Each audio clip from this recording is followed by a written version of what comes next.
une maladie, c'est une épidémie à l'échelon global. Alors est-ce que pour la grippe en particulier, il faut revoir ça? Ça fait partie, je crois, des leçons apprises, et puis on verra si pour la prochaine fois, on doit adapter peut-être. Y réfléchir à 2 fois à la prochaine pandémie? Ce passage à la phase 6 représente des milliards d'investissements en vaccins et en médicaments.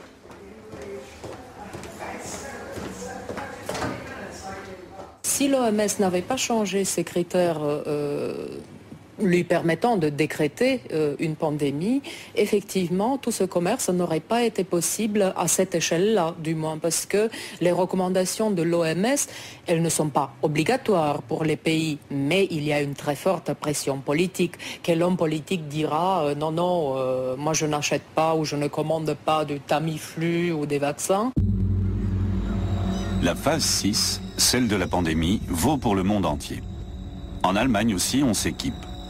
L'Institut Robert Koch, qui conseille le gouvernement allemand pour toutes les questions de surveillance et de prévention des maladies, prend les mises en garde de l'OMS au sérieux. Il recommande d'augmenter les réserves d'antiviraux et de commander des vaccins. Coût de l'opération, plus d'1 demi-milliard d'euros. Les spécialistes berlinois s'attendent au pire.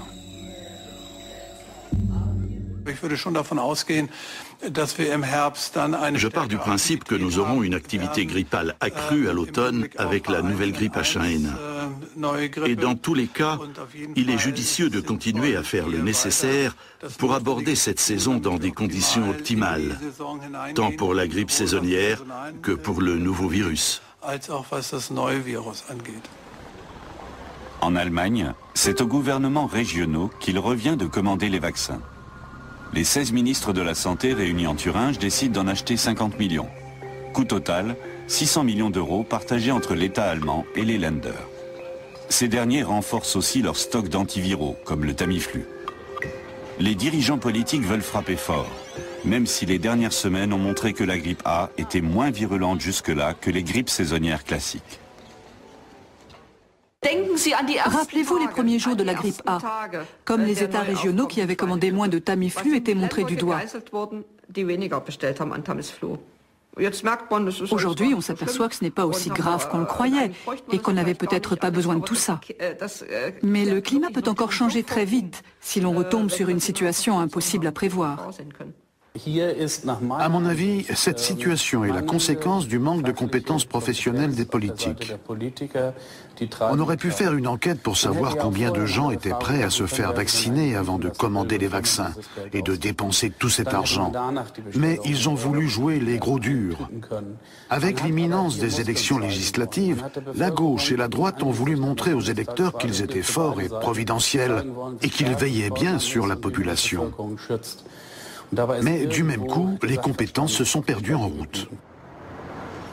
Dépenser des millions pour se protéger d'une maladie inoffensive. En France aussi, on commence à se poser des questions. Mais jusqu'ici, seuls quelques responsables politiques émettent des critiques.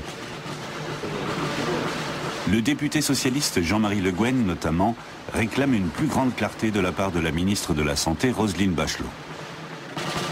Le gouvernement français a commandé 94 millions de vaccins. Mais le coût de l'opération est inconnu.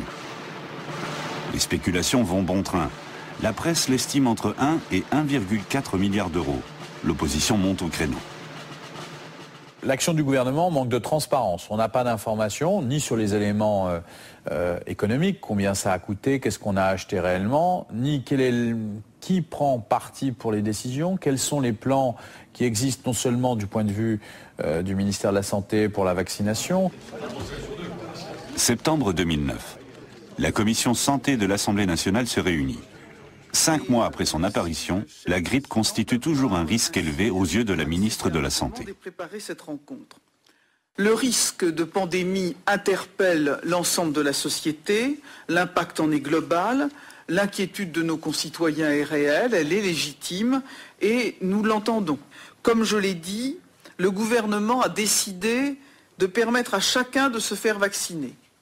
Le gouvernement français aussi veut jouer les gros bras. Il a acheté 94 millions de vaccins d'un coup, assez pour vacciner près des 3/4 des Français. Et le monde politique commence seulement à poser des questions. Les membres de la commission santé eux-mêmes n'en savent guère plus. On reproche au gouvernement d'avoir surréagi en ignorant la sensibilité de la population. On a un peu l'impression d'une multiplicité d'éléments qui, et je le croyais bien que je le déplore, qui aura eu à ce stade pour seul résultat de faire monter de façon asymptotique le nombre de Français hostiles à la vaccination. Les Français semblent avoir moins peur de la grippe que du vaccin. De nombreuses questions restent ouvertes quant au type de vaccin commandé et à leur éventuelle dangerosité. Alors, n'est-il pas possible, tout simplement, que sur le site du ministère, eh bien, on ait un tableau avec tous les vaccins, selon leur marque, quelles sont la MM, quelles sont les formes, donc, adjuvant, non-adjuvant, etc. Cette information, de toute façon, on en a bien tous conscience, existera. L'Assemblée nationale décide de créer une commission. Sa mission, faire le point sur la suite des mesures à prendre, en particulier au sujet des vaccins.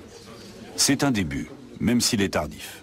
Alors là, c'est pas très grave parce que pour l'instant, la pandémie n'est pas d'une intensité très importante. Il n'y a pas, heureusement, beaucoup de malades graves et même de morts. Mais on voit bien que si ces petits défauts de communication étaient intervenus sur une situation sanitaire très dégradée, alors il y aurait eu beaucoup de problèmes. Sous sa forme actuelle, le virus H1N1 semble inoffensif. Mais les premiers mois, la panique l'emporte dans le monde entier. Au Mexique, les matchs de football se jouent dans des stades vides. On désinfecte régulièrement le métro de la capitale et tous les rassemblements publics sont annulés.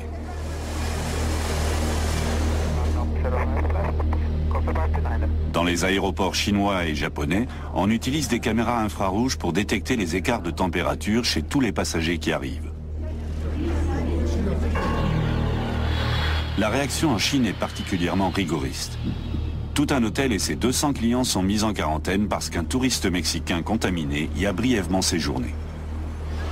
Les autorités mexicaines crient à la discrimination. Selon elles, il suffit d'être mexicain pour être mis en quarantaine. 6 pays interdisent l'importation de porcs vivants et parfois même de viande de porc en provenance du Mexique et des États-Unis pour cause de grippe porcine. Il est pourtant prouvé depuis longtemps que les animaux ne transmettent pas la maladie. Le gouvernement égyptien ordonne l'abattage de 350 000 porcs. Des éleveurs furieux se révoltent. Le monde entier sombre dans la panique à cause d'un virus non seulement bénin dans sa forme actuelle, mais dont la structure de base est déjà connue. La découverte du premier virus dit de la grippe porcine remonte aux années 30. Premièrement, ce virus n'est pas nouveau.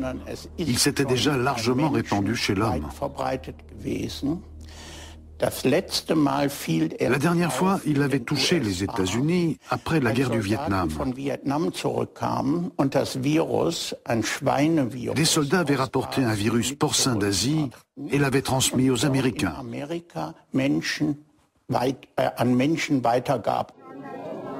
États-Unis, 1976. Le gouvernement, qui craint 1 million de morts, veut frapper fort pour écarter cette menace. 45 millions d'Américains se font vacciner contre la grippe porcine. Des experts constatent alors que plusieurs centaines d'entre eux souffrent de paralysie évolutive due au vaccin. Et on lui attribue le décès de 25 d'entre eux. Un seul patient semble avoir réellement succombé aux symptômes de la grippe. La campagne de vaccination est interrompue. En réalité, le lien entre ce virus et le porc est assez ténu. Car si, à l'origine, ces virus se sont bien développés sur des oiseaux ou des porcs, ils ne peuvent devenir fortement pathogènes que lorsqu'ils sont transmis d'homme à homme. Cela se passe essentiellement par la toux ou l'éternuement. Dans la majorité des cas, le virus H1N1 déclenche une forme relativement légère de la grippe.